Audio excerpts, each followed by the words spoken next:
All right, welcome into the Three Guys Talking Ball podcast. We have reached episode 64. It is the. You guys have a guess of who I selected as the? Randall McDaniel. It's got to be Herrera, shit. the Vikings right guard. Let's fucking go. Attaboy, Grant got it. It should be Herrera, the former Vikings guard. Oh, forgot about him. He's no Randall McDaniel, though. No, I think I have Randall McDaniel's autograph. I think he came to like a Walmart in Dickinson back in the day. Why Walmart. the hell is he in Dickinson, North Dakota? I think it was like one of them Viking tours that they go on every year, and because they've had a few. I think like Foreman, not George, but I don't even know the guy's first name. But Chuck? I remember him there. Like you had to pay to get the guy's autograph, but Chuck Foreman? it was like, yeah, Chuck Foreman. That dude's such a narcissist. Mankato training camp stories. He would always park a little booth outside of Jake's Stadium Pizza, and if people wanted his autograph, they'd have to pay him on the spot in cash for that autograph. Yep. That's exactly how it was. Yeah, that dude is such a clown. I would have told him to eat shit. He is a real dick. I'm not gonna lie. Chuck Foreman, not a nice human being. Huh. Well, joke's on him. He has as many Super Bowls as us. Ha, bitch. Yeah. It is Super Bowl week. Got the Super Bowl preview, the Kelsey Bowl, the Andy Reid Bowl, you name it. It is any type of bowl, I guess you want to call it, of those three. But it is Super Bowl 57. But before we get into the preview, we have a new host on the show. So we would like everybody to go and meet Ethan. Take it away. We got a dog. Let's go. Mr. Coonhound. He's a little tired, so he's gonna be here, but he's not gonna talk tonight. He's a little shy, a little camera shy. So, but he's a good boy. He loves belly rubs and he loves howling at ambulances. So it's been a good 5 days, and let's hope he doesn't kick us out of this place that my apartment does not know about him. You're to bark at ambulances. Your place. Oh, it's not a bark. It's not a bark. It's a straight up like wolf howl. Oh, it's like neck. Oh no, Yes. neck is in the air. It's coming from the deep belly. I mean, this dude's getting after it. He's like Ozzy Osbourne, the Ozzy Osbourne song "Bark at the Moon." Yes. Okay. It might be louder than a damn train. Wow. I don't know the last time I heard a train going. I used to always hear them back in the day, which is crazy because I live like just right next to a railroad tracks, but somehow I don't hear them, thankfully. So I got that going. Not bad. It's the small victories in life. It really is.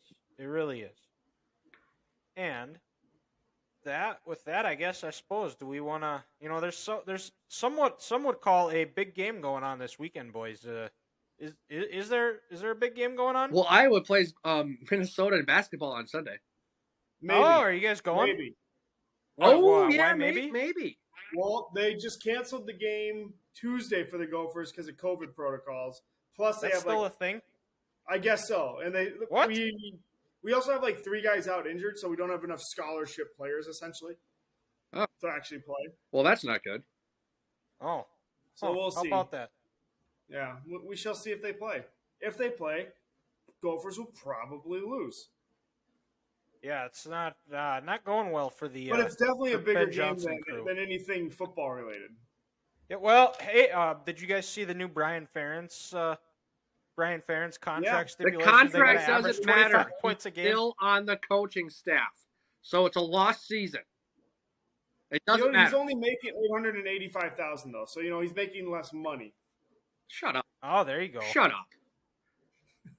You know what's such bullshit about if they score 25 points a game? That could be from the defense again.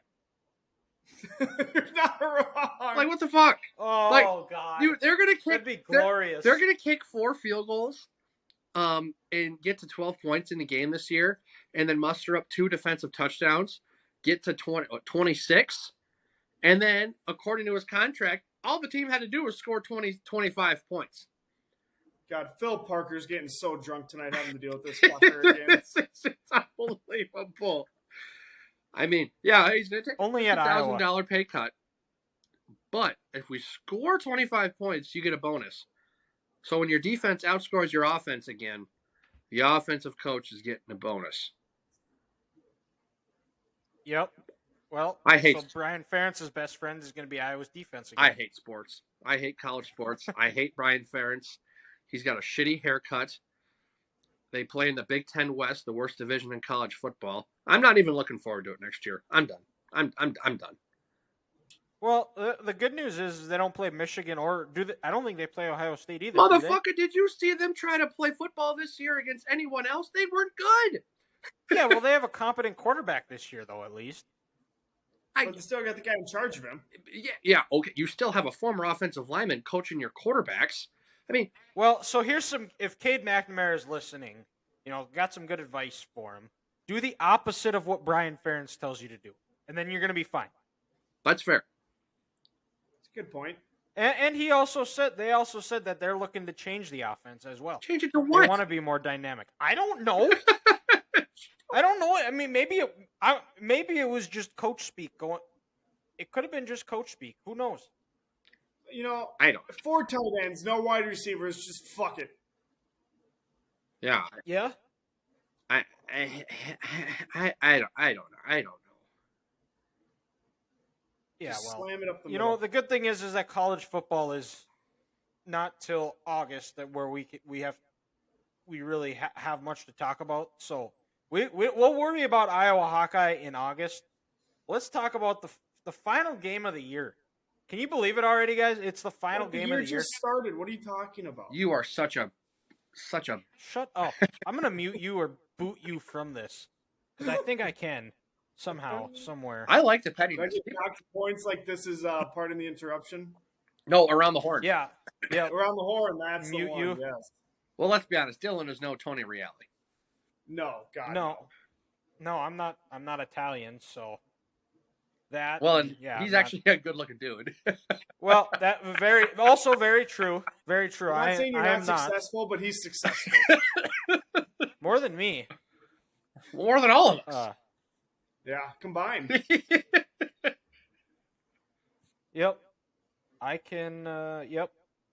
I can end your call right here, Ethan. I have it right when I want to, but I won't. Why are you going to do that? You would be so in the times with today. Just cut Ethan off. Well, just out of pettiness, but I'm not trying not to be as petty of a person. Well, no one's as petty as Ethan, so. No. I'm like, and that's why we love him, but sometimes hate him at the same time. Yep. Smart ass. Can be. But the final game of the 2022-23 season. There you go. Yeah. Nice job. Is that good enough for you? Hey, you figured it out. Okay. You figured it out. All right. Yeah. Here, that's for you, Ethan. Thank you. He didn't even see it. He wasn't even looking. Hey, I'll forward the message to him. Well, we're recording this. This will be on YouTube, so yeah, we're like Eli Manning. Yeah, we can edit this out, right? We're just becoming Philadelphia fans right now. We just need somebody throwing beer. Well, I mean, we have had Uncrustables thrown at us this year. No beer yet. No beer. So who knows? Maybe depending on what happens on Sunday, we might have that happen to us, which would suck because that would make a mess, and I'd have to clean it up, and I don't really like cleaning. You're a man. Men don't clean. Yeah. I was still. Speaking of which, I was still waiting for you to show up at my door at 6 this morning to fold my laundry to guarantee a Chiefs win.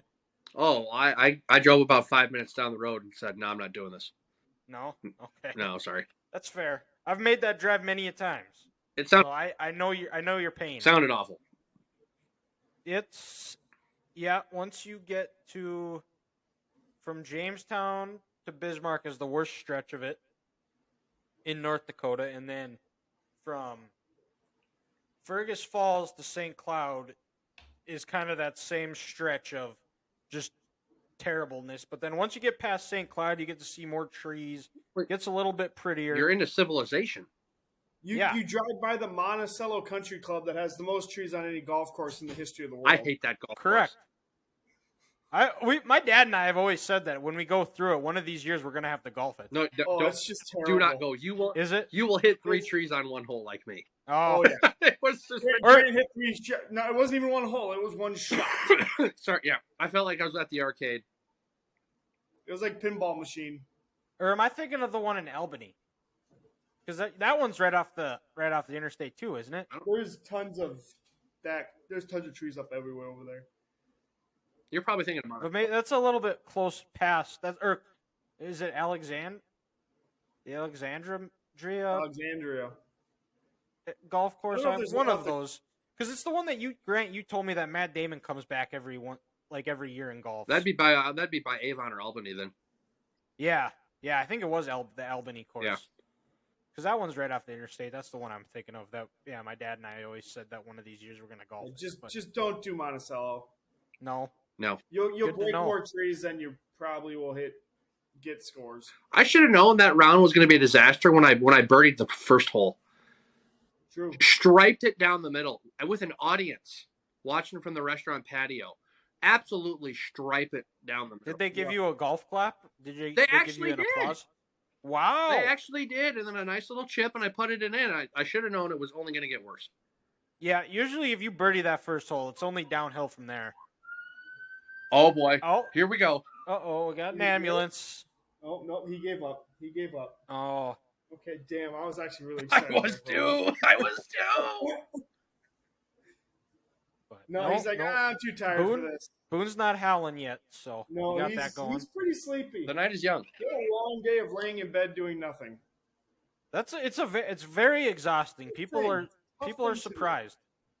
I do that. That's usually most of my Saturdays is laying on my chair doing nothing.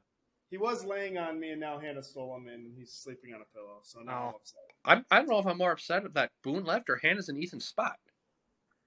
This is also true. We also got a new sectional, Dylan. And we've pretty much been fighting over the same corner spot for 2 weeks now, so it's fine. It might just be the make or break of our relationship, but it's fine. I saw a note on that couch that said Ethan's spot. I did put a note there. This is true. I don't know what she's doing. So we have Couchgate right now going on. What?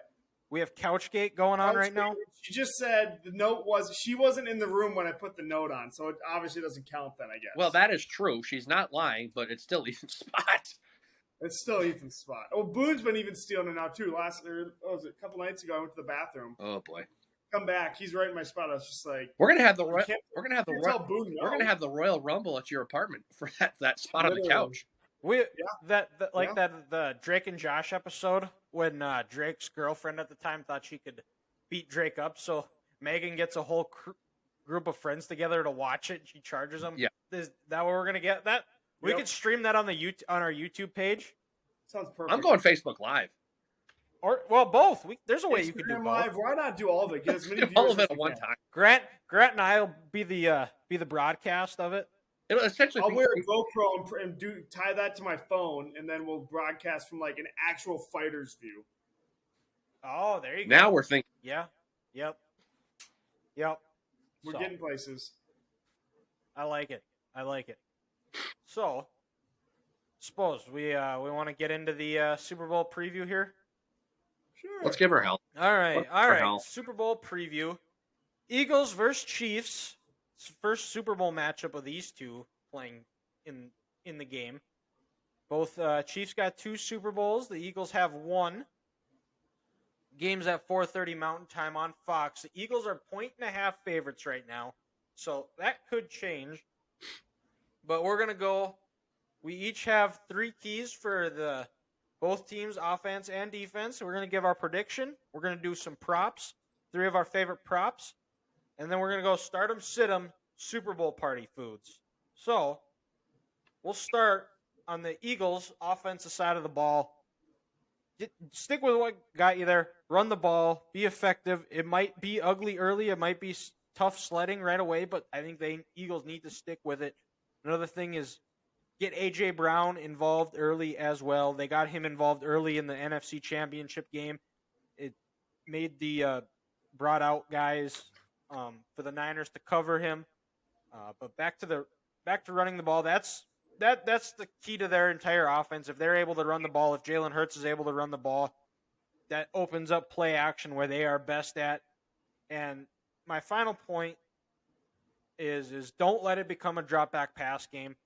If you're the Eagles, you want to play this game in front. You don't want to play from behind where you're forcing Jalen Hurts into a drop back pass game, which is something that he has not really proven he's capable of doing. He hasn't really had to do it yet this year. So in the end, you just do your best to not let it get to that. I'll go as the person who will not be rooting for the Eagles on Sunday. But I couldn't tell. I don't know what gave it away. I don't know. I don't know. Something must have gave it away. But for me, point number one here: touchdowns in the red zone. You do not beat the Kansas City Chiefs by kicking field goals. Ask Sean McDermott how that went in the 2020 AFC title game in Arrowhead. Chiefs came out 38-24. And also on that note, the Chiefs have the worst red zone defense in the NFL, so you need to take advantage of a weakness that the Chiefs have there. And then, on that note where you need to score touchdowns and not kick field goals, no turnovers.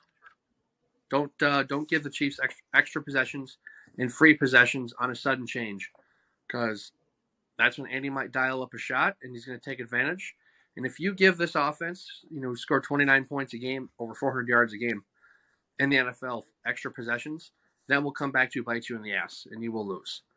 And then, Dylan, kind of just like what you said, no matter the score of the game, you could be down 2 touchdowns, you could be up 2 touchdowns. Stick to the running game. It's what got you there. Some Sanders action, Gainwell, Jalen himself. No matter what it is, keep running the ball, Philadelphia, because when you dominated the Giants and dominated the Niners, you owned the line of scrimmage and you ran the ball down the opposing defense's throat all game.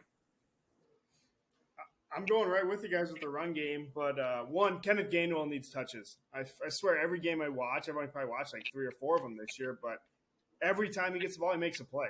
Like the first 3 touches of the game, each went for 19 yards versus the 49ers 2 weeks ago. But honestly, I think he's better than Sanders. I think he fits that offense better. I don't think Miles Sanders is that great. Call me crazy, but I think Kenneth Gainwell might be better. Use Hurts' legs, design QB runs, extending plays. That's really what's going to be hard for the Chiefs, is those designed runs where he's a beast. But limit him to 40, 50 yards, and I'd say that's pretty goddamn good considering how many he has been going off on people. And then the third one, attack the young corners early and often. You have both rookies, right, on both sides now?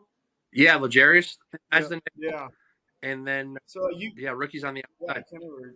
Yeah, so you got to test these guys right away. I mean, maybe do an early double move with Devontae Smith or something. Like test how they're feeling, how loose they are, how tight they're playing. It's the biggest game of their life.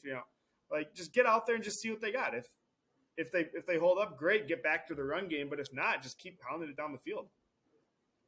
Yeah, and that I think that goes into why I have target AJ Brown early, because that's he's more of your underneath receiver. And he's going to open it up for a deep shot of Devontae Smith. I think if you're, which I guess, which we'll get into a little bit here, but like especially the Chiefs, I think the one thing you're doing if you're keying on a guy, it is Devontae Smith. It's putting a bracket over him, and not similar to what they did with Chase, where if he goes one way, one corner has him. If he goes another way, somebody else has him. I think that's going to be key too. Is just if you're the Chiefs, don't allow the explosive plays. Well, and I'll be intrigued to see on that note where the Eagles' offense lines up AJ, because if you put him inside the slot, he's going to go up against L'Jarius Sneed. If he plays, but he was back on the practice field doing some small drills last week in Kansas City before they flew, so I would think he's going to pass concussion protocol. I assume he's going to play then. Yeah, so it's just a matter of time. If this game was last week, he might not have played. But if you line up AJ on the outside, you're going to go up against Trent McDuffie, Jalen Watson, or Joshua Williams. And if you're the Eagles, you want him going up against McDuffie, because those other two are big body guys who can match him physically if you're going for a 50-50 ball. So it'll be interesting. That'll be part of that chess game to see where the Eagles coaching staff lines A.J. Brown up. Yeah, I think another thing too with the Eagles is this is Nick Sirianni's first time coaching in the Super Bowl.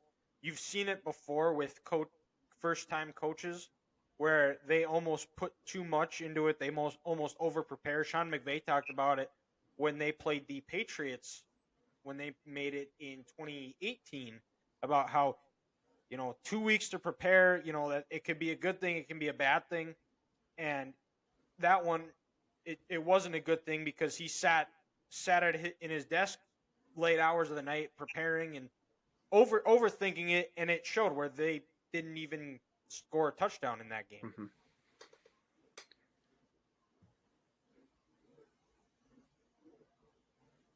So then I guess we'll just now we did the Eagles offensive keys. Let's go to the Chiefs defensive keys.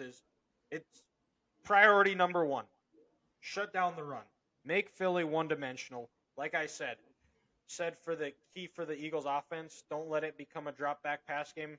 If you're the Chiefs defense, force it to become a drop-back pass game. They have to find ways to keep Jalen Hurts in the pocket, make him make throws where he's not comfortable. Don't let him get out and around where he's able to extend plays with his legs. Receivers are able to get open where there could be a defensive holding, defensive pass interference, things like that. Chris Jones is going to have one of the best games of his life again. He has to build off of what he did in the AFC Championship game. And then the big thing is force some field goals in the red zone. Don't give them anything easy, and make sure they tackle well. Something they have not been great at all year. For me, I'm gonna jump back to what we were just talking about for the Eagles offense, and Ethan said they got to take advantage of this young secondary. Well, if the Chiefs want to win, this young secondary is going to have to win some one-on-one matchups. Because Dylan, like you said, if I know Spags, and if they're going to try to double team anyone, they're going to double AJ. Justin Reed's going to have Dallas Goedert. So Joshua Williams, Trent, and Trent McDuffie, or Jalen Watson, they're going to have to make a play. They're going to have to, have some PBUs and then not bite on those double moves if you want to get, Devontae Smith or Quez Watkins, down the field. And then also another thing I said is you got to keep Jalen bottled up in the pocket. Make it a pocket game, because if you let him get on the outside with his legs, not only he's going to be a threat to run over your linebackers and run past your secondary, but that's when you get the schoolyard backyard plays and these receivers can break routes and get open, and that'll just break your back right there, because it's like you won the initial coverage, but you couldn't get to the quarterback. You couldn't keep Jalen contained, couldn't keep him in the well. He makes a play, and the Eagles move a drive, and maybe they score on that drive, and it kind of slowly breaks your back. And then lastly, one thing that the Chiefs have done bad all year is if you have a 2nd and 17, a 2nd and 20, win second down. I don't know how many times this year they've had, let's say, a 2nd and 20, and they give up a 13-yard play, and then it's a 3rd and 7 for the opposing team's offense, or it's a 15-yard play. If you get the Eagles in 2nd and 20 or 2nd and 17, make it 3rd and 14. Make it 3rd and 15. Let them have to get a big chunk play to get a first down with that. And that's one thing they've suffered with all year. If you get them in 2nd and long, win that down, so then that way it's not a 3rd and manageable. It's a 3rd and long, and the Eagles don't have to think, we like to go for it on 4th down. We have 2 opportunities. If it's 3rd and 7, let's make it 3rd and 17 and get a stop and make them punt. I think Dylan might have actually stolen all my notes for this one. I did.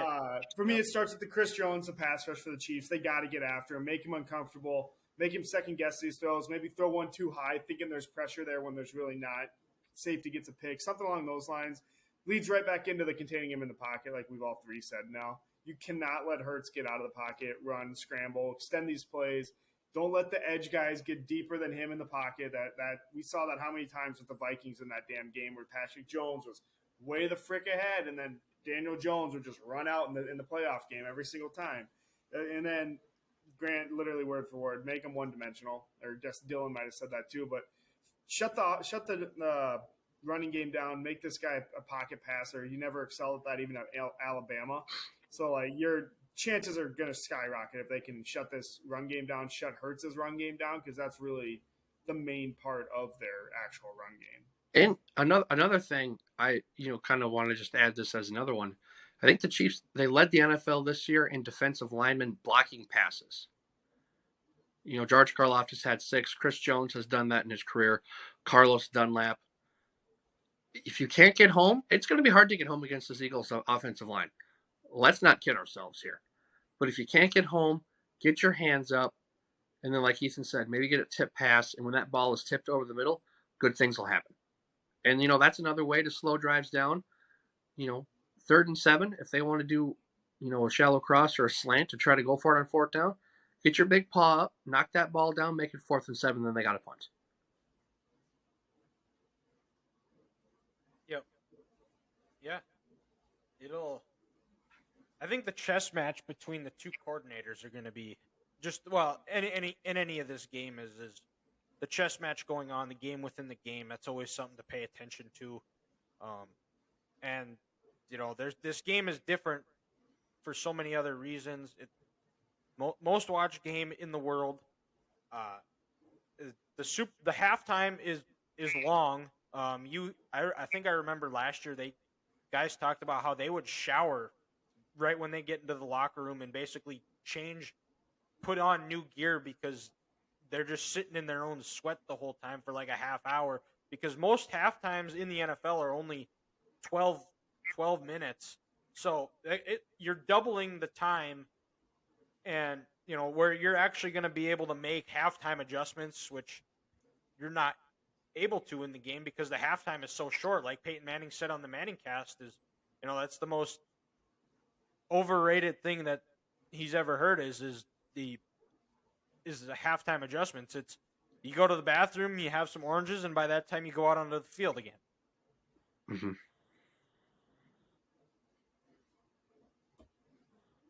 But who are we doing next? Let's go over to the Chiefs offense, Eagles defense. We'll start with the Chiefs offense. So I think it's no secret that Andy Reid hates running the ball, and I think they've been outrushed in every playoff game they've played so far this year. They might have they outrushed Cincinnati. No, they didn't. No, they only ran it for 42. I think they got it in their first game. I want to say whoever they played. No, the Jags had them. No, the one before. They've only played in the wild card. They didn't play in the wild card. Oh, that's right. Yeah, you're right. There. They had to. You definitely blanked there. I did. Yeah, well, for good reason. Like I said, I've never claimed to be a smart person, but they need to run the ball effectively. And when I say effectively, they need to get 4.5 to 5 yards a carry. I think Pacheco and McKinnon, the 1-2 punch that they have, there's something there. They seem to run the ball hard. They run it effectively where they're able to get that 4 to 5 yards a pop. And then we'll see how healthy Mahomes is too. I don't think he's going to be 100%, but I feel like with 2 weeks off, he's going to be closer. He's probably going to be in that 80 to 90%. I wouldn't be shocked if they get him more involved in the run game, which has been a key when they've had their big playoff run. When they've gone on those playoff runs, is he's been a big part of the running game, and probably their leading rusher a couple of times. And the other part is protect Mahomes, because the Chiefs O-line is going up against the best pass rush in the NFL, and they're a deep pass rush. They got 5 guys that they can channel through all game. And when you have 5 guys and you have that depth, they're going to be fresh. And as that game wears on, they're going to get strong. That pass rush is going to be stronger. It's going to be huge for the Chiefs offensive line, which has not played great in the playoffs so far, to protect Mahomes, keep him upright, and then I think in other spots too. I think I said 3, but I have 2. Is get Kelsey involved early and often, find ways to get him the ball, get creative with it. The Bengals did a good job of keeping him locked up where he didn't get the yards after catch. They got to find ways to generate some yards after the catch with him, which will open up that run game, and it'll also open it up for other receivers where guys are keying on Kelsey so much, where guys like Juju Smith-Schuster, I think I saw Mecole Hardman is on IR. That is Is correct. that correct? Right. MVS needs to have another big game like he has in the playoffs so far.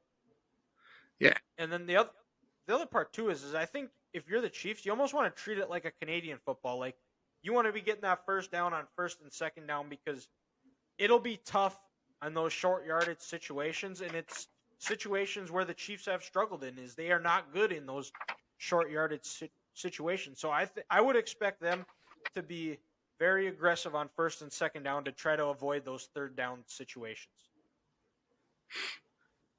And Dylan, to kind of piggyback off your Travis Kelce take, I'm kind of actually on the opposite end of that spectrum.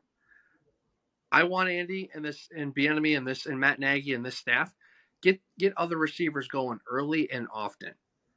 And why do I say that? Make the Eagles adjust, because coming into this game, there's one constant in this passing game. It's going to be Travis Kelce. But we'll play the hypothetical game because that's all we can play right now. Is if you have Juju, Kadarius Toney, and Sky Moore and MVS going early, and you're having success, that's going to make the Eagles adjust because Travis is going to get his yards. That Super Bowl against the 49ers, he really didn't do much until that fourth quarter, but he had a big touchdown. If you get those other receivers going and you're having success, Philadelphia's going to have to change some things up because they might not be able to, guard Kelce the way they want to, or if they will, just take advantage of these receivers all game if you can, get them going early. And then you mentioned Philadelphia with their best pass rush in the NFL, 70 sacks in the regular season. Use a little tempo. Find a personnel grouping you like. If you get a nice chunk play on first down where you get 13, 14 yards, keep that same personnel group out there. You don't have to go no huddle, but just, kind of go fast. Quick little huddle right there. Get Philadelphia on their toes. So then they can't rotate bodies throughout that drive. And if their defensive linemen are on the play for a 7, 8, 9, 10 play drive, then they get a little tired with that. So, you all know how creative Andy and this offensive staff is. You can have multiple different plays out of one personnel group. So find a group you like and just go a little fast so the Eagles aren't fresh and they can't rotate those bodies. And then, the last one, kind of like what the Patriots, in my eyes, did when they played the Seahawks in that 2014 Super Bowl. You have to at least attempt to run the ball to have the Eagles respect you. I'm not saying you're going to rush for over 100 yards against this Eagles defense, because that's going to be tough. But if you at least attempt and make those linebackers go forward, then you can maybe get them later on in the game and some RPOs over the middle of the field, whether it's Travis or Sky Moore or Kadarius Toney, something like that. As long as you're just attempting and those linebackers have to respect you, then it's going to be they might be able to have some success against this defense. I'm going to start going to Mahomes, but moving him around the pocket a little bit, getting him outside the pocket, kind of, I guess, putting this pass rush on ice for a little bit, just kind of getting him out of there, getting him away from the heat. I know his ankle's not 100%, so you're probably going to have to be a little bit careful on it, but at the same time, you're not going to be able to afford to let him just sit there and get absolutely annihilated. But also, number one, don't block. Don't be Kyle Shanahan. Do not block a D end with a tight end multiple times. It doesn't end well.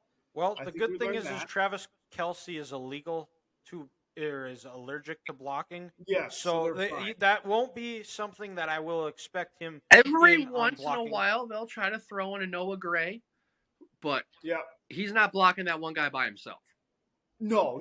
Hassan Riddick will absolutely annihilate him, considering he annihilated Kittle, who very well might be the best blocking tight end in the league. Yeah. But get McKinnon involved. I know you guys have both mentioned his name or whatever already, but get him in some screens, get him in some space. That's really where he excels. He really can do good, I think, versus these linebackers of the Eagles. Get him in space, let him work, almost like the Vikings don't do with Dalvin Cook enough. So like what the Patriots did with Shane Vereen and Super Bowl 49. Yeah, and Mike White. Yeah, I think it was Mike. James White. James White. That's it. Yeah, 100%. And then in the very little I've watched the Philly defense, they were very opportunistic. That's what I was trying to say. Big word. It and is very aggressive, but make them pay for that. Do a couple double moves. Do a slant and go. Use these screens against them to even help alleviate that pass rush even more. Like that stuff's really going to help the Chiefs move the ball, but just get away from this heat. Well, and to your point, Ethan, Andy Reid has the best screen game in the NFL. Yeah, that could be to Jerick McKinnon. That could be, a little something to Travis Kelce. Or I know he was just activated off IR today. Clyde Edwards-Helaire scored on a shovel pass, like a screen pass, in Week 1 in this same stabilium. Mm-hmm. Speaking of which, good point, Grant, that you brought this up. Yep. You know that whoever wins this game will officially have more wins in State Farm Stadium than the Arizona Cardinals will this year. I did know that. Wow. Yep. There you go. Yeah, because the Chiefs got to win Week 1 and the Eagles, I think, Week 4? They only won one home game all year. One home game. Thursday night against New Orleans. That's crazy. That's not good. But anyways, back to the game. I think we're on to the Eagles defense now. Oh, okay. All right. So Ethan wrapped his up. Yeah, I didn't have a ton. Gotcha. All right, so we'll switch over to the Eagles' defensive keys. First and foremost, keep Mahomes in the pocket. Don't let him get out, extend plays with his legs. Which allows receivers to get held, grab. Similar to what we said with the Eagles' offense. Big thing is don't allow the explosive plays. Make Chiefs go the whole field. See if they're able to sustain drives and hold them to field goals. Another key is get home with your front four. Get home with the D line. The Eagles D line has been the best pass rush all year in the NFL. Prove it. Go out. Do it again. The less they have to blitz, it's going to be better, which will allow the Eagles to sit back in coverage, which has been where Mahomes there hasn't been many low points where he's struggled. But when the Eagles can get pressure with only 4 and they don't have to blitz and send extra guys, that's where you see Mahomes struggles, and you'll see where he'll throw up a prayer or try to do too much and force him into a bad interception. So, it's funny, Dylan, you mentioned Andy Reid. He doesn't love to he's allergic to running the ball, or he doesn't like doing it. But a stat this year that is amazing is when the Chiefs have over 30 rushing attempts, I believe they're 4-0 and they average 33 points a game. So where am I going with this? If I'm the Eagles, make the Chiefs one-dimensional. Don't let this offense get balance. Because if this offense gets balance, then you're in trouble. Because then you can get Jerick McKinnon out on those linebackers, like Ethan said. Then you can work the RPO game where you can dominate the middle of the field. Then Travis can get going and he can do his thing. That whole playbook is open for Andy with that. So if you're the Eagles, make the Chiefs one-dimensional. And then if you make them one-dimensional, you know what that means? You can tee off with that pass rush. It's probably not going to be, 3rd and 3 where, hey, they might run it or got to watch out for this trick play. It's going to be 3rd and 7+ and you can get after it. And like you said, so far the Chiefs' offensive line this postseason has not played well. Orlando Brown looking for a big contract. He's got to be better. Andrew Wiley at the right tackle has been a weakness all year. So I wouldn't be surprised if Hassan Reddick is rushing the defensive left, side with that. And then also, if I'm the Eagles, this is more of what I think they need to do to win. 2 turnovers. Because in every Chiefs loss this year, they have had at least two turnovers in that game. Buffalo, Cincinnati, Indianapolis. Because if you don't stop this offense from giving your offense extra possessions, there's a good chance you're going to lose this game. Because every game they've been in, every loss they've had this year has been by one possession, and another team has scored off of a drive where the Chiefs gave them the ball. So the Eagles, I think they need to turn them over twice. And just like what you guys have said, what Tampa Bay did 2 years ago, you got to get after Mahomes. Make him run around for his life.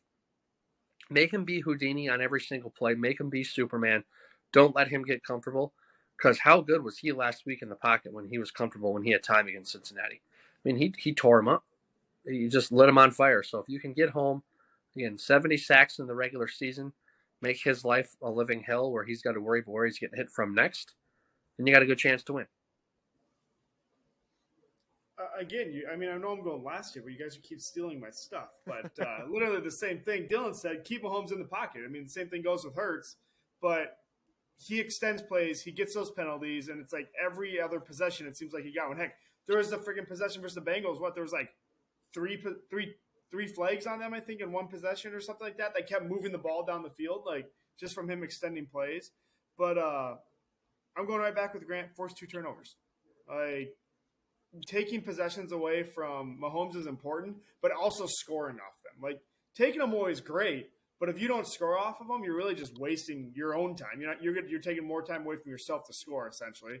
So you need to do something with them. And you already mentioned it too. You need to get touchdowns. You can't get field goals off of these either, especially if it's in Chiefs territory. Like, it's 7 or else you're probably going to lose, honestly, versus the Chiefs.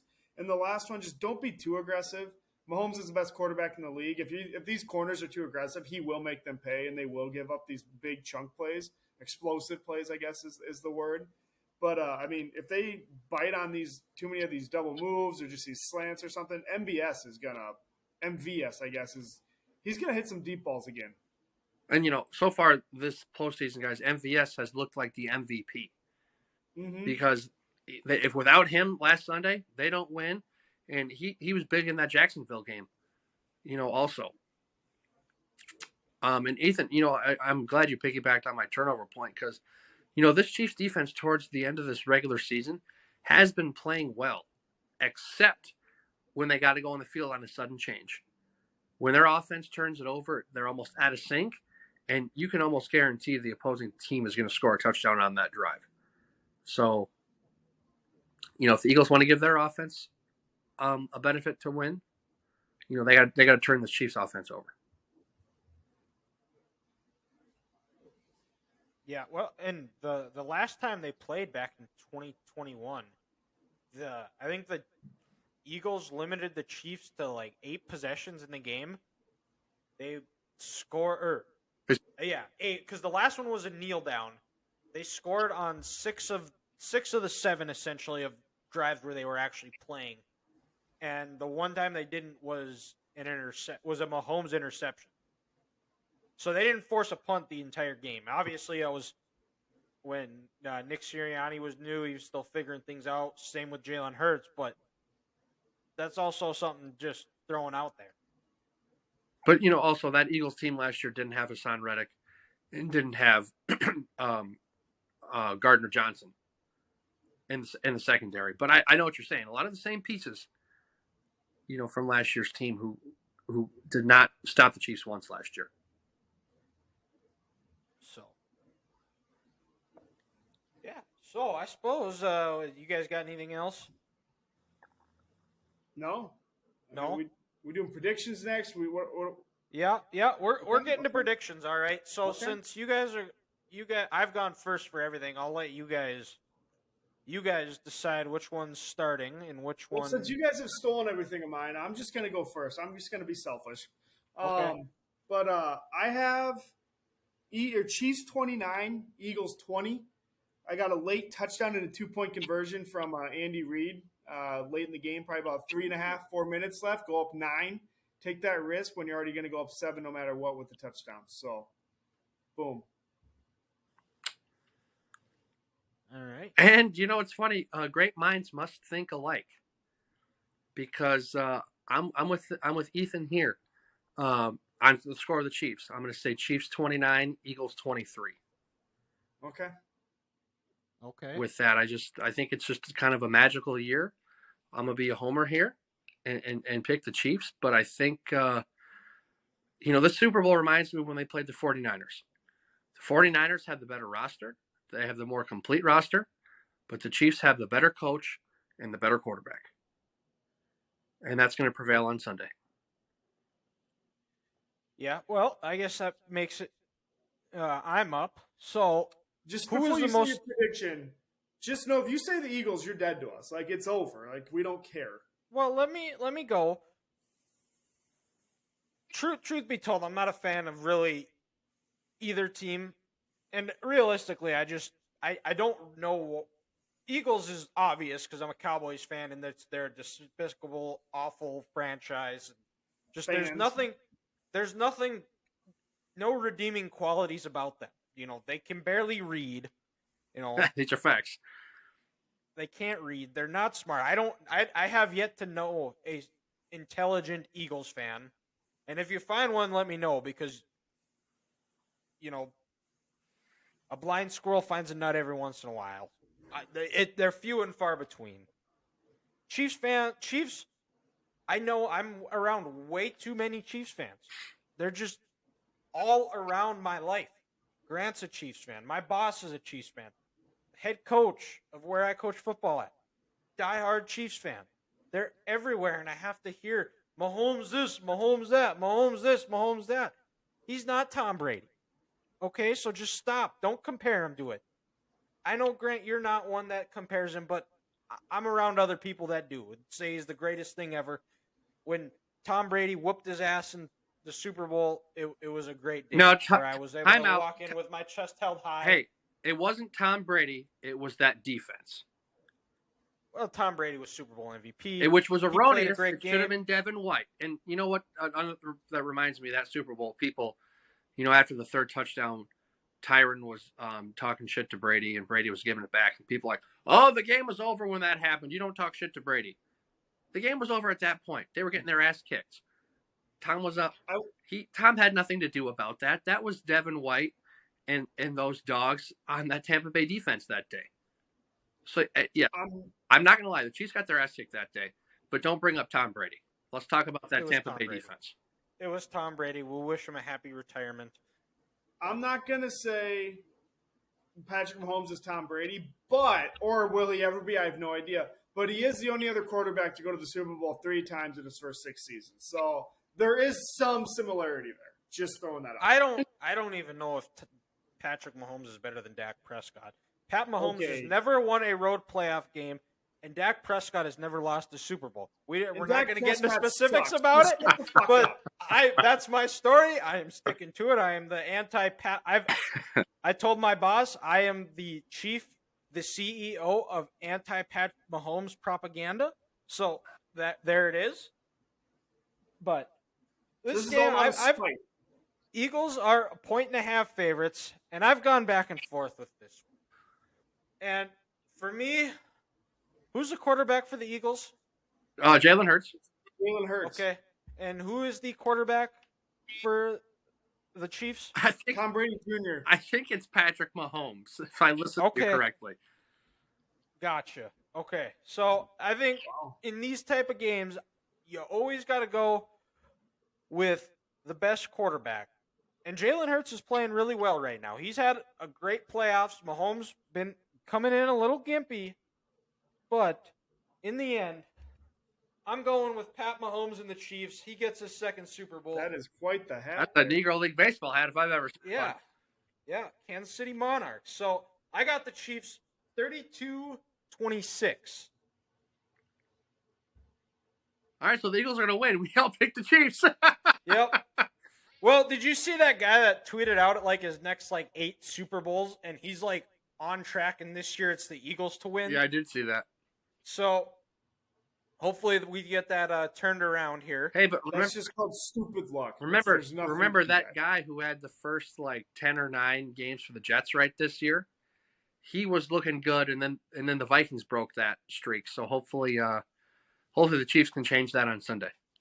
You know how shitty of luck you have to have if the Vikings ruin something good for you? No kidding. Ain't that the truth? But so we also said we're going to do some props and start them Super Bowl fools, and then before we head out, Ethan will have curveball of the week. But before we get to our favorite props, I gotta ask, guys, what is your favorite Super Bowl memory? Like of all the Super Bowls you watch, what is one that you really like that like sticks out in your head that you have as like a favorite memory? I think Grant, yours is going to be pretty obvious here. It's Damian Williams going down the sideline. Has to be. And even, the drive before that on third down when Jimmy overthrew Emmanuel. And then on fourth down, I remember it was at my parents' place, and then my sister was over, and I think my aunt too. And I said, they paid Frank Clark. Frank needs to make a play. Frank needs to make a play on fourth down. He has a nice rush, beats Joe Staley, and Jimmy doesn't even get a chance to throw the ball on fourth down. And I remember standing up, screaming, saying, "That's why you pay that man. That's why you pay that man." So Frank made a play, and then Damian going down the sideline and make it 31-20. Like, oh my God, they're gonna do it. They're gonna win this damn thing. So when Damian was going up that left sideline, that was pretty special. I'm going to go generic here and say 28-3 game. I remember I was at my buddies in Iowa City, and like literally almost everyone just stopped watching, essentially. They're like, oh, this game's over. And I think I was the only one there. I was like, you know what? It's Tom Brady. Like, this guy's really good. Let him give him a chance. Mm-hmm. Sure shit. Here we are. Like, biggest meme in football history still to this day outside of Deflategate. But yeah, that was awesome. Like, everyone just doubted him, and Tom Brady's like literally just like, fuck you, and just completely went beast mode. That was the ultimate hold my beer. You literally, or hold my balls. Yeah. Going Marshawn I think Lynch. the Falcons might be better at Viking than the Vikings do. Yeah. Matt Ryan especially. Oh, yeah. Oh, God, poor Matt Ryan. Oh, Boone must be a Matt Ryan fan. He perked up when he said Matt Ryan. So he was offended there. Poor guy. Poor dog. Poor pupper. So, I think mine is the 20 Super Bowl 49, the Malcolm Butler interception. No secret, I'm a huge Tom Brady stan, and he leads that 10-point comeback in the fourth quarter, and then all of a sudden Kirsch makes that catch off the carom of Malcolm Butler, and it's like, oh, are you serious? 3 straight times the Patriots have been in the Super Bowl, and they're going to lose because of some ridiculous pull out of your ass catch. And in that stadium too. And in that stadium, the scene of the crime where they lost their perfect season in 2007. And then they run it. The Seahawks run it on first down, get a stop. And then everybody's thinking they're going to be running the ball again. And I think all three, we're definitely the minority here, that we all agree that throwing the ball was the right call, because Marshawn Lynch was actually not very good in short yardage situations. The defense the Patriots lined up in basically wasn't going to allow a Marshawn Lynch run. And if you watch that game, I watched it back yesterday because it was on, and there were 3 or 4 instances on 3rd and short or 2nd and short where the Seahawks tried to go run him, and they didn't get it. The Patriots stuffed it out, and so Russell Wilson throws it. An undrafted rookie free agent, Malcolm Butler, makes the play of his career, intercepts it, a play that he didn't make in practice at all, but saw it enough times in a game where he knew to break on it, makes the play of the century. Tom Brady begins his 2nd Hall of Fame career.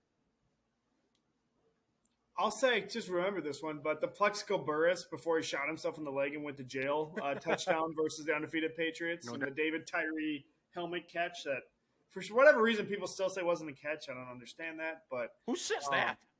I've heard multiple people. Really? People from Boston. Oh, it has to be. But yeah, I've heard multiple people that don't know what Iowa, they're talking of all about. places. People said that wasn't a catch. I don't know. Did David Tyree go to Iowa State? I don't know. there's a good chance he did because those people are It's a possibility. uneducated.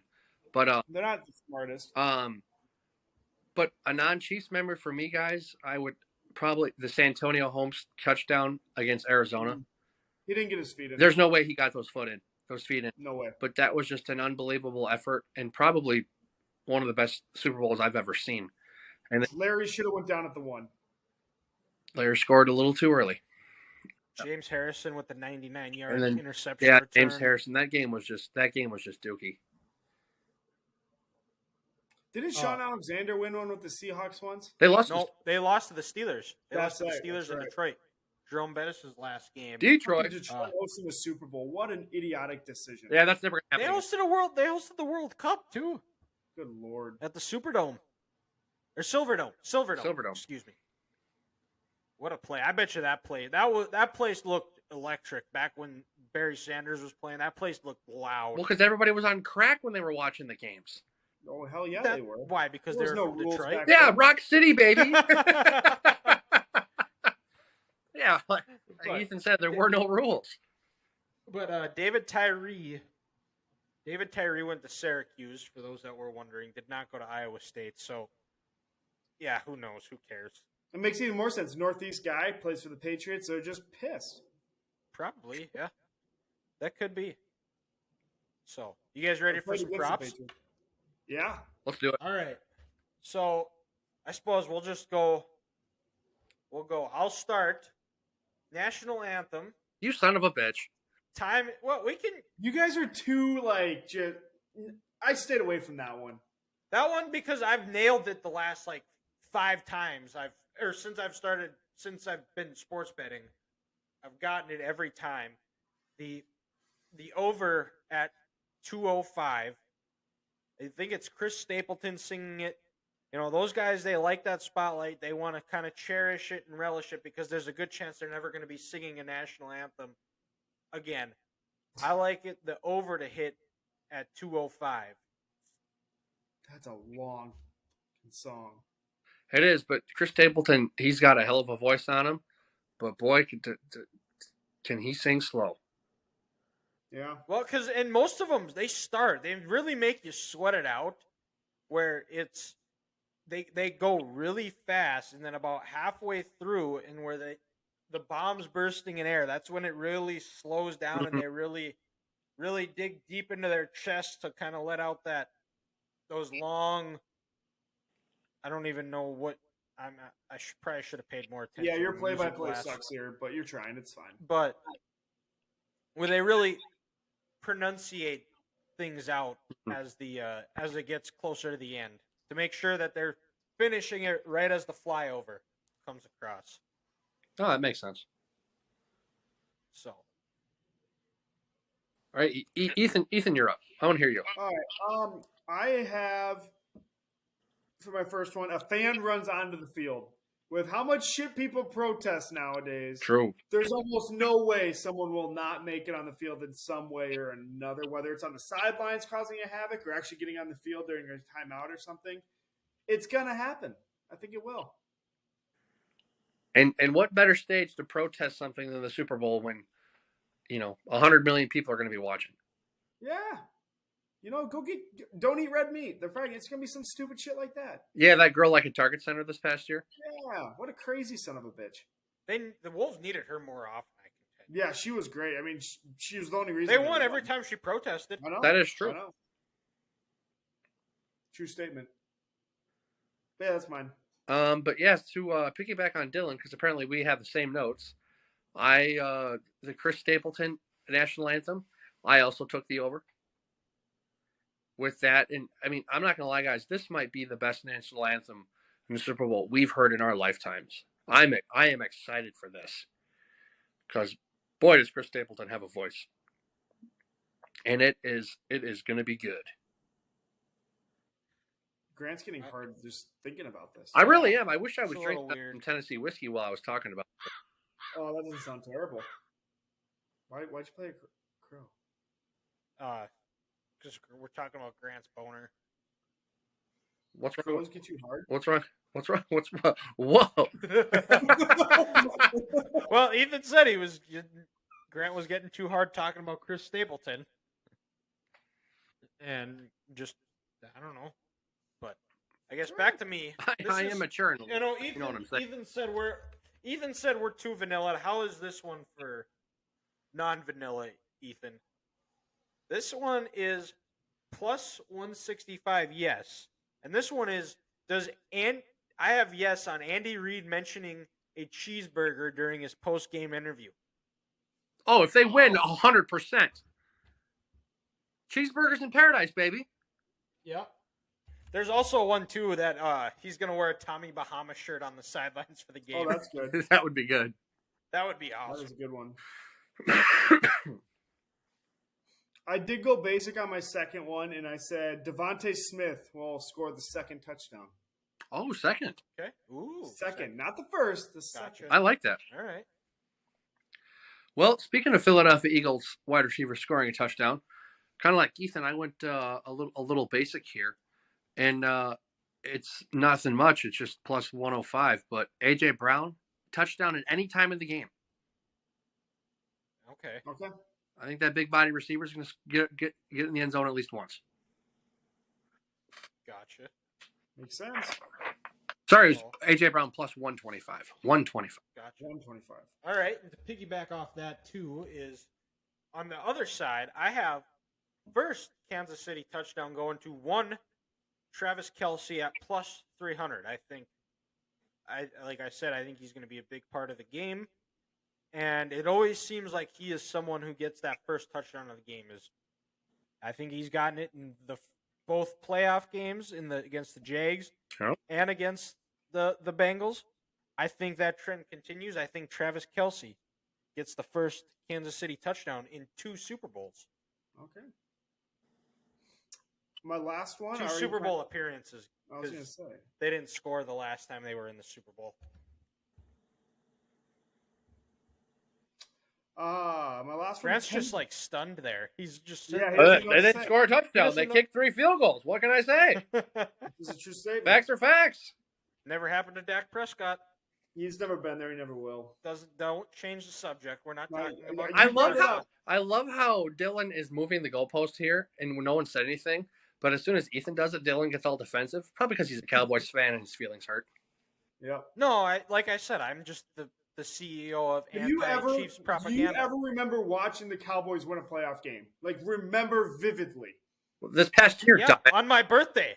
Against the Bucks. The Seahawks, when they beat the Seahawks in 2018. That shouldn't have been in the in playoffs. 2014, when they beat the Lions, they came from behind against the Lions. Which was not a pass interference. That was pass interference. It was not. What'd the ref call? And then in 2009, when they whooped Andy Reid and the Eagles' ass in Cowboys Stadium. I have a question. How did that next game go in 2009? Don't change the subject. No, I'm not changing the subject. We're not saying goddamn. We're talking about Cowboys. We're talking about Cowboys wins. Goddamn it, we're not talking about losses. All right, let's talk about Cowboys losses. How did that No, we're talking about the Super Bowl. Cowboys haven't lost the Super Bowl since the 80s. My last one, Kenneth Gainwell, most rushing yards. Ooh, interesting. Yeah. I'm telling you, he's got. If he has a big game, I'm sorry, Grant, but the Eagles probably are going to win. You're right. He's the jack of all trades there in Philadelphia. Pretty good.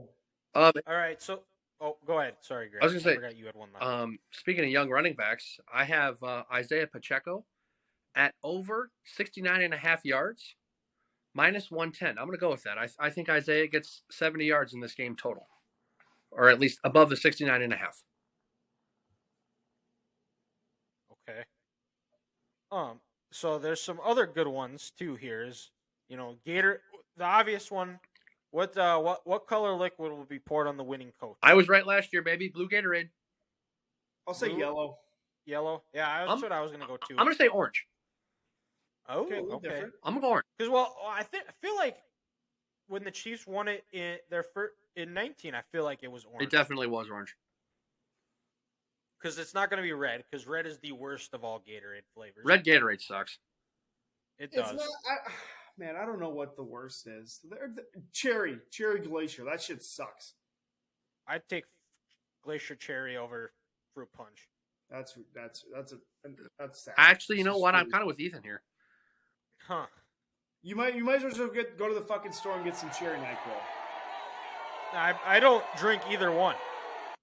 I'm pretty much a It's strictly the same thing, actually. They just dye it white. strictly lemon lime Okay, thank you. I was going to say lemon lime Gatorade is the only flavor to go. or Glacier the zero Freeze, sugar lemon lime or glacier. Freeze. Those are my top two. Well, I suppose I said we're going to be doing a Stardom Sit-em. Maybe that might be a new thing once football season's over, where we do a Stardom Sit-em every episode. So Feelings something might to keep an eye on. Feelings might get hurt. Yep. So here's some other ones. Will the opening kickoff be a result in a touchback? Absolutely. Absolutely. They're going to send that bitch That is 20 free yards. fucking money. What if the kicker slips? Then it won't be. Bucker did that in that stadium this year. Or if the kick returner says bet on it and he just jumps up and it's going to go out of bounds, he jumps up, lands in bounds, and runs it back just to get his money. Oh, well, then he'll be with Calvin Ridley. Calvin Ridley. Yeah. Will Andy Reid be doused in barbecue sauce if the Chiefs win? That'd be cool. A little KC masterpiece. Yeah. I don't see it happening. That'd be awesome. That would be sweet. Will Andy Reid special? Will he eat cheeseburger before end of Super Bowl broadcast? There's no way he doesn't have a cheeseburger at halftime. Well, they have to show it on TV for it to count. Oh, like the Mark Sanchez hot dog? Yep. Will Andy Reid special? Will they mention or show the clip of Andy Reid competing in pump, pass, and kick contest? That's a good one. That is. Let's see here. Oh, the Drake curse. What team apparel will Drake be wearing on Super Bowl Sunday? Oh, fuck that guy. Yeah, he's a bitch. No one cares. He's going to be wearing the NFL shit. You know what? If I had He'll probably wear Chiefs gear. No, I think he's an Eagles guy. Yeah, he's from Toronto. Toronto fan. He's going to be an East Coast guy. From Toronto, yeah, he'll be an East Coast guy. Boo. Good for the Chiefs. He's just a piece of shit, so he fits that narrative for them. Yeah. What's going to be Rihanna's first song? Shit. That's a good one. Right now, the favorite is "Don't Stop the Music." I was going to say +110. "Don't Stop the Music" or Disturbia. Disturbia. That's Shakira. She has Disturbia too. Oh, does she? Mm-hmm. We're talking like 2006 Rihanna. Well, we're all dumb here except Grant because I didn't know it was a song. You didn't even think it was her. You said someone else. So I mean, Grant's. I'll play "Don't Stop the Music." Don't Stop the Music. Stay. Diamonds. This is what you came for. I'll say Diamonds. What's my name? Oh, so question. Bitch better have my money. Hey, with that, is Drake going to come out on stage if she sings "Say My Name"? Oh, he has to. Maybe they're going to grind up like they did at the NBA All-Star Game a couple years ago to that song. Could be. So I'm glad you brought that up because to occur during Rihanna's performance on stage, A$AP Rocky to appear on stage. Well, that's her baby daddy. Rihanna to suffer a wardrobe malfunction, +500. Hey, Janet Jackson. Hey. Jay-Z to appear on stage. Drake to appear on stage at -125. It's going to be one of them because if she sings Umbrella, Jay-Z will be out there. And at +2,500, Rihanna to propose marriage to A$AP Rocky. +2,500.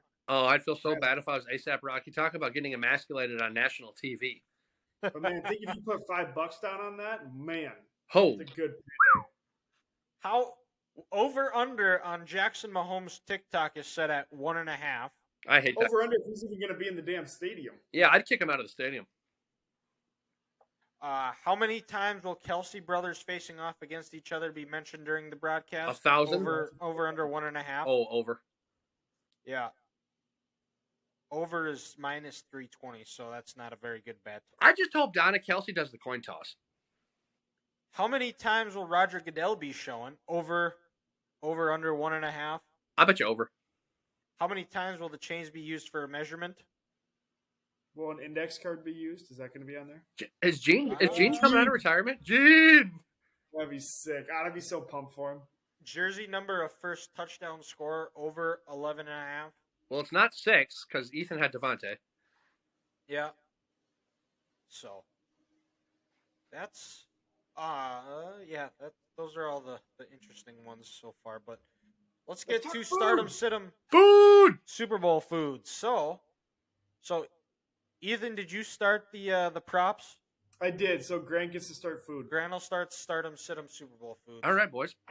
Well, we're the mirror of positivity, so we're going to start with the sit-em because we're hungry. We're starting with sit-ums? I'm going to start with stardoms. Okay. We're the mirror of positivity. I'm hungry right now. I want to think about food, so let's do this damn thing. Do you want me to go off all 5, Dylan, or just say one and then we go back and forth? We'll go back and forth. All right. How about we do one Stardom, one Situm? All right. And then we'll just Okay. So actually no. Let's start we'll start with Stardoms. Yeah. And then finish with Situms. Yeah. So there we go. We got to figure it out. So my first Stardom, it's simple. I think it's my favorite thing to eat on the side. Ethan would know. Bacon wrapped jalapeno poppers. Ooh, you son of a bitch! You sandbagging son of a bitch! Yep. That's a good one.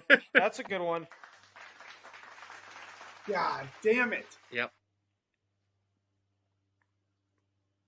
So. Well, everyone, that's my first one too. So. All right. Well, mine's gonna go with the classic buffalo chicken dip. I knew you were going there. Yep. I think I did that last year too. Yep. Can't go wrong with anything buffalo. Makes everything better. So we're back to you, Grant. Well, you know what? It's an appetizer holiday, and we're snacking on some Velveeta with Rotel and ground beef. Yeah. Oh, that's what I had too. Grant's taking all of mine. This is not fun. So am I up again? No, I guess so. Okay. I'm sorry, Ethan. I swear to God, if this is the same one, I'm leaving. Is it my turn or is Dylan got to go? Yeah, you can go because we all have the same one. Ethan, the floor is yours. No.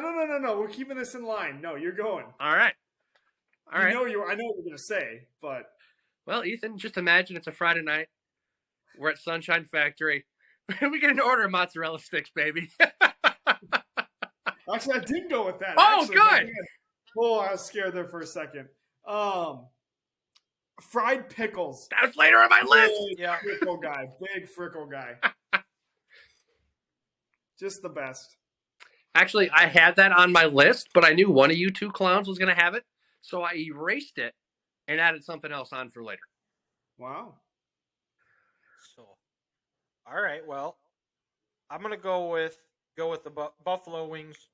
You know, I made them last year. I made 3 different kinds. I made the buffalo, a dry rub, and then also a lemon pepper type wings. So can't go wrong. Get some good ranch there with it as well. Always a good choice at a Super Bowl party is some good old buffalo wings. So, and to kind of continue with the finger food here, I'm gonna go something on the lines of like loaded French fries. Ooh. Little French fry action, little shredded cheese, maybe some bacon bits, some jalapenos, some tomatoes, melted cheese, a little sour cream on top, kind of like you're at the bar food. Loaded French fries, can't go wrong. I'm gonna be very basic here, but pizza. Pizza's just hard to beat. What type of pizza are we doing? Oh, pepperoni, and I'm just gonna tell. I've handed here's this, not stuffed crust. Stuffed crust pizza's decent. It's not great. Thank you. I agree. She has a very big smirk on her face right now. She's not happy because she knows she's wrong. Oh boy! I'm not gonna lie. I'm not gonna lie though. If there was stuffed crust pizza in front of me, I'd still eat it. Oh no, that's not what we're debating. Okay, fair enough. That's a different conversation. All right. Well, I guess to me, I think part of the Super Bowl is the foodies in us is you want to have it somewhat themed to what teams are playing in their town. This is a great food matchup. Super Bowl. We got Kansas City barbecue, Philly cheesesteaks. So, and sometimes the Philly cheesesteaks, they can be a little bit tough to do. So I'm going to go with the Philly cheesesteak sliders. Interesting. It's still finger food. The bun, cheesesteak cheese is already made. You just got to eat them.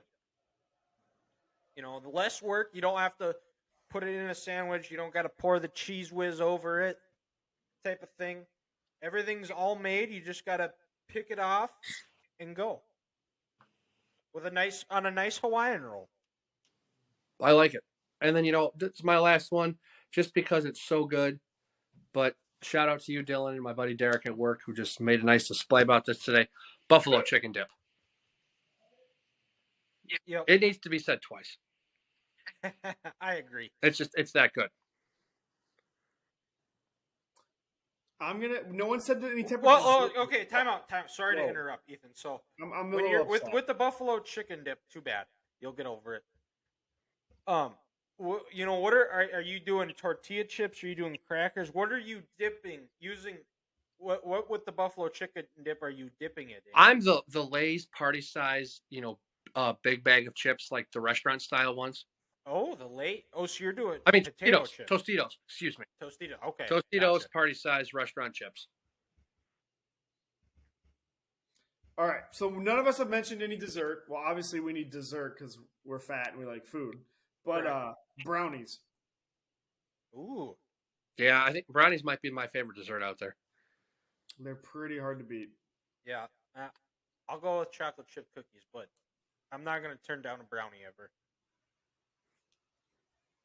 And then like I said, going off the food matchup, especially for this one, I gotta go with pulled pork or ribs. You gotta get that good barbecue.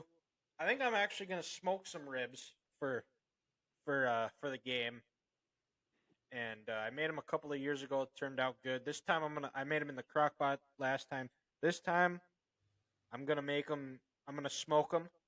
And we'll see how they turn out. I've used my smoker one time since I've gotten it in the past year, so I feel like Super Bowl is a good occasion to get her rolling again. It's funny, guys. You mentioned this about how good the food is during the Super Bowl. More than likely, I probably actually won't eat a whole lot during the game just because I'll be so nervous watching it.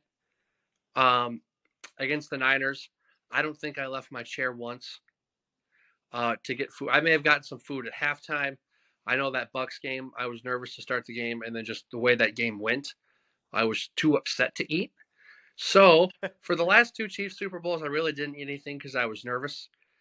So there's a chance I might not even eat a whole lot anyway. So I'm just talking a bunch of stuff for maybe a Super Bowl that the Chiefs aren't playing in. All right. Perfect. So I suppose let's go to sit 'em. And who's starting? I'll start it off. I had buffalo wings in my stardom, so I'm sitting the boneless wings.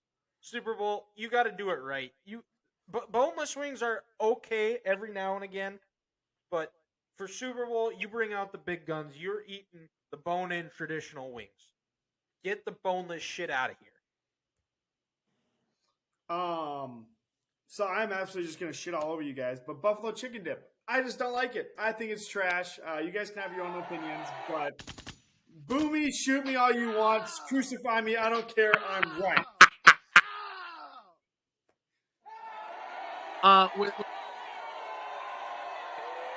Well, guys, we're not trying to be fancy. Most football fans are hardworking Americans who are blue collar. So get that charcuterie board off the goddamn table. Thank you. Yeah, that's some bullshit right there. I mean, I want pepperoni and hard salami and fancy cheese from France that's been on a table for 6 hours. It's not up to health code. The crackers are dry. The olives don't taste that good. Get that. Give me the Crystal Farm. Give me the fucking Crystal Farms. Crystal Farms over there it France is. every day. Yep. All right. So it's my turn. I'm gonna go with hummus. Now I'm not anti-hummus. I do enjoy a good hummus every once in a while. I put some salsa in it.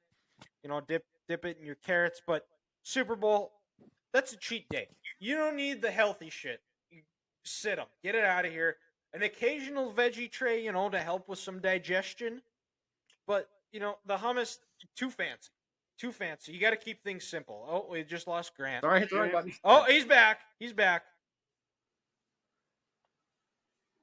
All right. I believe I am up. Dylan, I'm going to shit on you again here, but any kind of sliders. You know what? If I want a burger or a chicken sandwich, I want the whole damn thing. I don't want this mini thing. Give me the full fucking thing. Ethan, what you just said is so beautiful. I'm going to do it again. Sliders. If I want a slider, get me a whole goddamn burger. Get me the whole Philly.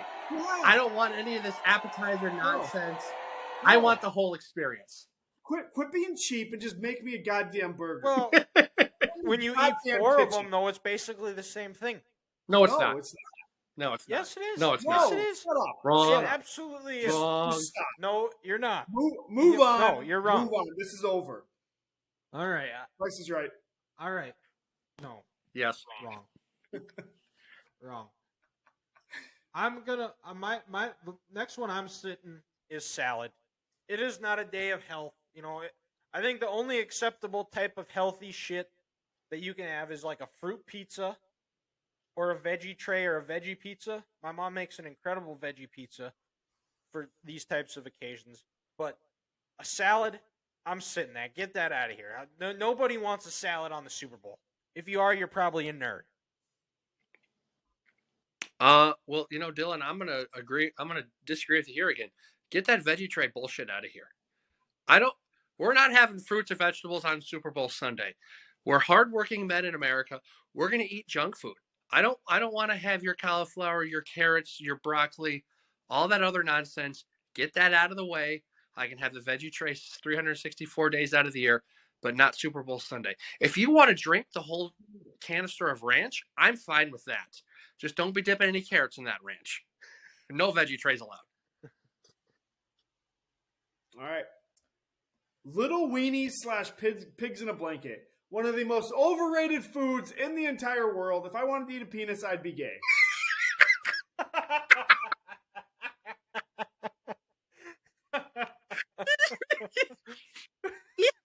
Yes.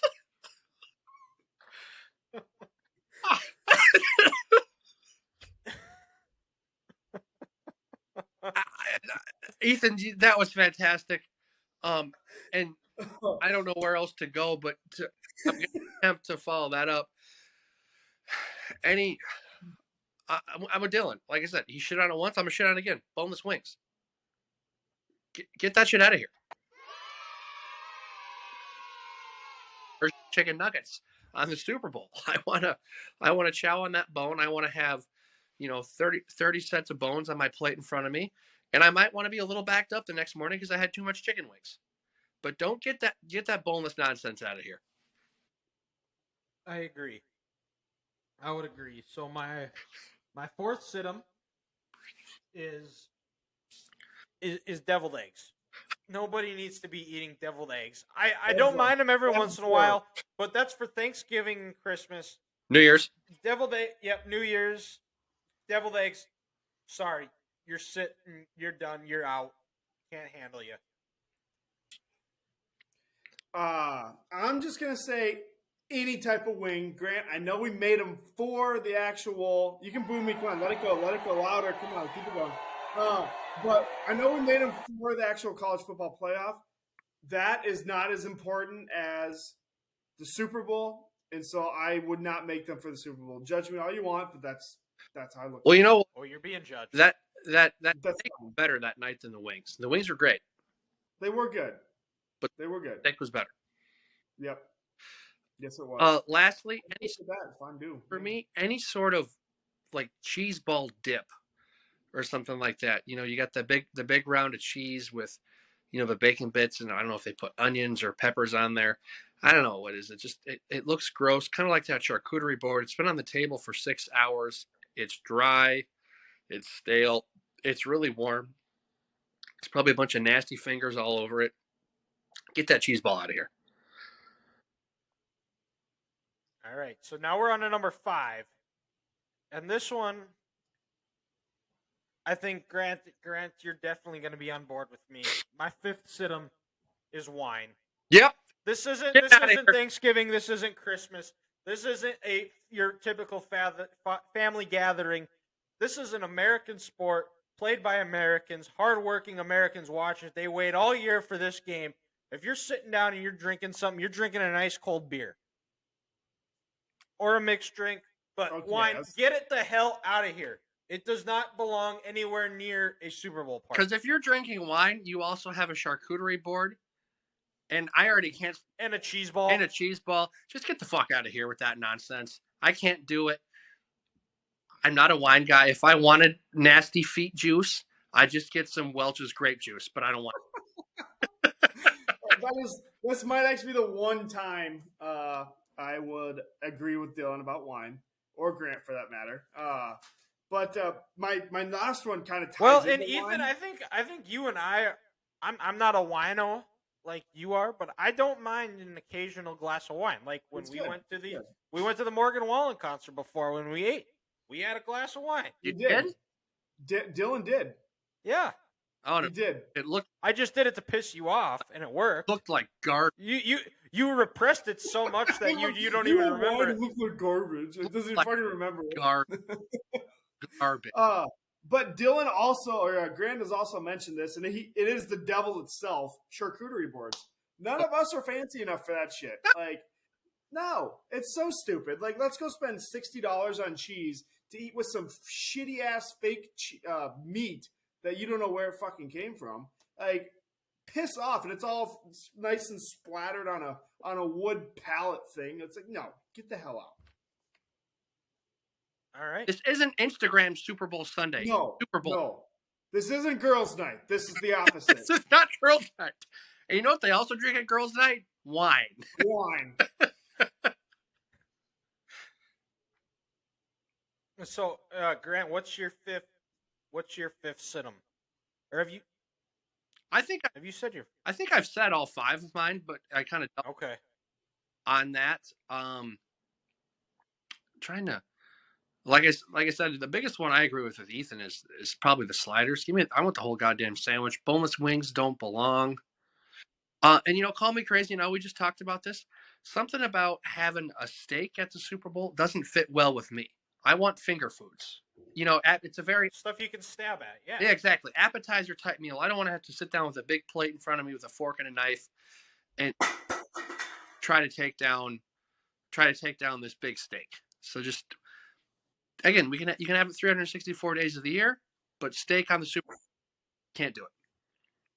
That's what you have as your pregame meal the night before on Saturday night, Grant, because you can't eat chicken because it's a nervous bird. There you go. And you'll watch that game nervous. So if you have a steak before the game, you're going to be fine.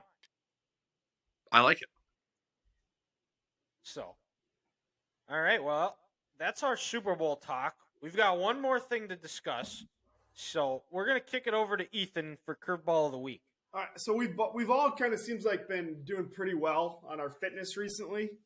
Dylan, you're training for a marathon. I'm training for the 10K.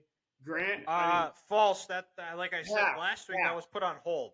Sorry, but I'm trying to prop you up. Don't roast me on this, man. And I also did get up. This is not. I did wake up and I worked out this morning, so that's good. It's good day one start. But okay. And do you guys want to know what got me out of bed this morning? The smell of bacon. Nope. I am not Michael Scott, but I was, as my alarm went off, I have it set for 4:45 every morning, and lately I have not been getting up. But I don't know if you guys know. I know, Grant, you're not on Twitter, so you probably don't know who this guy is. Ethan, you might, but do you know who Nick Adams is? Do you follow him on Twitter? I don't think so. No, he's basically a parody account for Republicans. His Twitter name is Nick Adams Alpha Male. You can find him on Twitter at Nick Adams in USA, and he tweets all the things that alphas do. And this is what got me out of bed. Was I read this and I'm like, well, I have to get up now. Alpha males wake up early and tackle the day before it tackles them. We remain on offense, not defense, because winning starts in the morning. Got up, got a good workout in, had a good day. Now I'm recording with you guys. So, you know what? Starting it off good. So, sorry to interrupt, Ethan. I had to get that out of the way. It's okay. Just a couple of Three alphas just talking it up. You know what? So Ethan was going on some WWE hype. Let's let him start over again. Yeah, so, Yep, go so yeah, ahead. we've all been working on some pretty good stuff. I'm doing the 10K in June. Dylan, you might still attempt to do a half marathon. I'm not 100% sure, but you're working out, which is good. And Grant looks the best I've probably ever physically seen him. Like Dylan, I kid you not, he looks phenomenal right now. He's kicking ass. So what's your favorite workout / lift? Oh, that's a good one. ooh. I'm gonna go shoulder press. I freaking love the shoulder press. Oh, dude, I'm right there with you, Ethan, because recently I've been doing the 60-degree tilt back on the shoulder press. Really works those front delts. Yeah. God, I got after it the other day when I did those. Catch this. Wait for it, boys. 80-pound dumbbells, three heavy working sets of 7 on that shoulder press. That felt great. I'm sure. I mean, this is a tough one, but I really like the probably the dumbbell bench press. Okay. Typical gym head here, like Dylan said, we're being alpha. 3 wolves talking right now, but just now I can rep out those 115-pound dumbbells, heavy working sets. People look at me just in awe, like, what's this guy doing? Something about that dumbbell bench press, it gets me fired up for, man, a great chest day. Okay. Yeah, I would piggyback off you, Grant. I think I would go with just the barbell bench press. That's something that I've kind of missed in my time since I've stopped working out. I was doing really good. I got 2 reps of 225. Attaboy. The last time I was serious into benching, so hopefully try to build up to that again. That was kind of always the goal, was to get some reps on 225. I was able to do that. So got chest day Wednesday, and it won't be 225 that day, but to get that gradual build up, that progression upward on the right trajectory of getting healthier in 2023. I will say, Dylan, me and Grant, neither one of us actually do the bench press anymore, really. Yeah. We've replaced it. Yeah, like I said, I stick with that barbell. Every once in a while, I'll do a close grip barbell because it puts less stress on my shoulders and I really can focus on those triceps there. So I like that. But, Ethan, Dylan, I don't think I've told you this, but I've told Ethan. What I've been doing recently, a good way to end my workouts, which is it's killing me right now, but I love it. And I think this is it's kind of helping me look the way I look. And shout out to Ethan for that. I really appreciate that, my guy. He got on the treadmill, about 20 minutes of cardio, 12 and a half incline, about 3 miles an hour. We're just 3.2 miles an hour. We're walking. Just a good burn. You got the heart rate at 170 for a good 10, 12 minutes to end it. You can feel the burn in your calves as you're going. Just ending with that cardio, man. It feels great. And then, of course, naturally getting in the sauna afterwards. All right. Well, yeah, no. I wish I had time in the morning to go sit in a sauna, but I just don't. You can always wake up 15 minutes earlier. Well, the gym my gym opens at 5, so I don't quite have that time. So it's just kind of it's get up, go, come home, shower, then go to work right away type of thing. So Gotcha. That's kind of where I struggle. But you guys got plans for the Super Bowl? Heidman might come down. He's going to be flying out the next morning, so he might come over. Logan might come over, but really just laying low. All right. I'm watching with mommy and daddy. There you go. The last time I watched the Super Bowl with them, the Chiefs were in it. They won. Hoping to keep that same good juju going. So yeah, be down in Mankato, watch with mom and dad. All right, there you go. All right. Well, that puts a wrap on this week's episode 64 of the Three Guys Talking Ball podcast. Thank you for listening. Check us out on all of our social media platforms: Facebook, Twitter, Instagram, TikTok at 3GTB Podcast, Facebook, Three Guys Talking Ball Facebook page. We'll be posting content. We'll be posting the full episode. The segments will be out on YouTube, so make sure you're subscribed to that so you get the notification when those pop up on Friday morning. And that's all we got this week. Thank you guys again for listening, and we'll talk to you next week.